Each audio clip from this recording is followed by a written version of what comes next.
Professional BS programme ఇది కేవలం degree కాదు, మీ ఫ్యూచర్ కెరీర్ కి డైరెక్ట్ గేట్వే. పూర్తి వివరాలకు వెంటనే స్క్రీన్ పై కనిపిస్తున్న నంబర్స్ కి కాల్ చేయండి.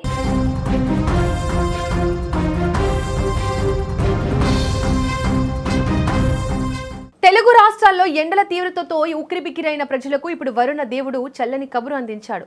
నైరుతి రుతుపవనాలు ఏపీలోకి ప్రవేశించి రాష్ట్ర వ్యాప్తంగా వేగంగా విస్తరిస్తున్నాయి.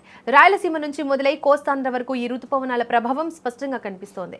రాబోయే 2-3 రోజుల్లోనే ఉత్తరాంధ్ర జిల్లాలకు కూడా ఇవి పూర్తిగా చేరుకుంటాయని వాతావరణ శాఖ అధికారులు ధృవీకరించారు.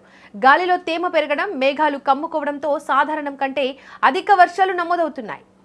ప్రస్తుతం పశ్చిమ మధ్య బంగాళాఖాతంలో ఉన్న ఉపరితల ఆవర్తనం తెలంగాణ నుంచి దక్షిణ కోస్తా వరకు ఉన్న ద్రోణి వాతావరణాన్ని మరింత అనుకూలంగా మార్చాయి. దీనివల్ల శుక్రవారం అల్లూరి సీతారామరాజు, ఏలూరు, ఎన్టీఆర్, కృష్ణా, నంద్యాల, కడప, అనంతపురం, అన్నమయ్య, తిరుపతి జిల్లాల్లో భారీ వర్షాలు కురిసే అవకాశం ఉంది. అకస్మాత్తుగా కురిసే వర్షాల వల్ల లోతట్టు ప్రాంతాలు జలమయమవుతున్నాయి. విజయవాడ పరిసర ప్రాంతాల్లో బుధవారం నుంచి భారీ వర్షం కురవడంతో రోడ్లన్నీ చెరువులను తలపిస్తున్నాయి. విపత్తుల నిర్వహణ సంస్థ ప్రజలను అప్రమత్తం చేస్తోంది. పోలవరం, అనకాపల్లి, కాకినాడ, పల్నాడు, ప్రకాశం, నెల్లూరు సహా పలు ప్రాంతాల్లో పిడుగులు పడే ముప్పు ఉందని హెచ్చరించింది. పిడుగులు పడే సమయంలో ప్రజలు బయటకు రావద్దని, చెట్లు, విద్యుత్ స్తంభాల కింద నిలబడకూడదని స్పష్టం చేసింది.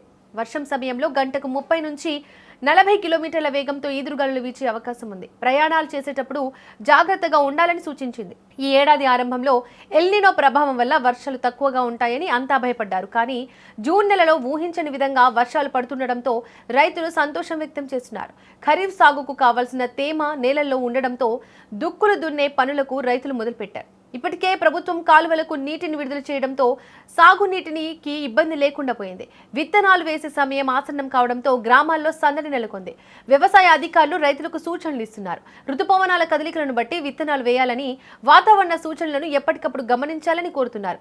వర్షాలు సమృద్ధిగా కురుస్తాయని అంచనా వేస్తున్నందున ఈ ఏడాది దిగుబడికి బాగుంటుందని రైతులు ఆశాభావంతో ఉన్నారు. ఏపీలో కురుస్తున్న ఈ వర్షాలు సాగు రంగానికి కొత్త ఊపిరిని పోశాయి. వాతావరణ మార్పులను గమనిస్తూ సురక్షితంగా ఉంటూనే రైతులు తమ వ్యవసాయ పనులను కొనసాగిస్తున్నారు. ప్రకృతి సహకరిస్తుండటంతో ఈ ఏడాది పచ్చని పొలాలతో ఏపీ కలకలలాడుతుందని వాతావరణ నిపుణులు చెబుతున్నారు. ప్రజలు కూడా వాతావరణ శాఖ ఇచ్చే అప్డేట్స్ గమనిస్తూ తగిన జాగ్రత్తలు తీసుకోవడం అవసరం.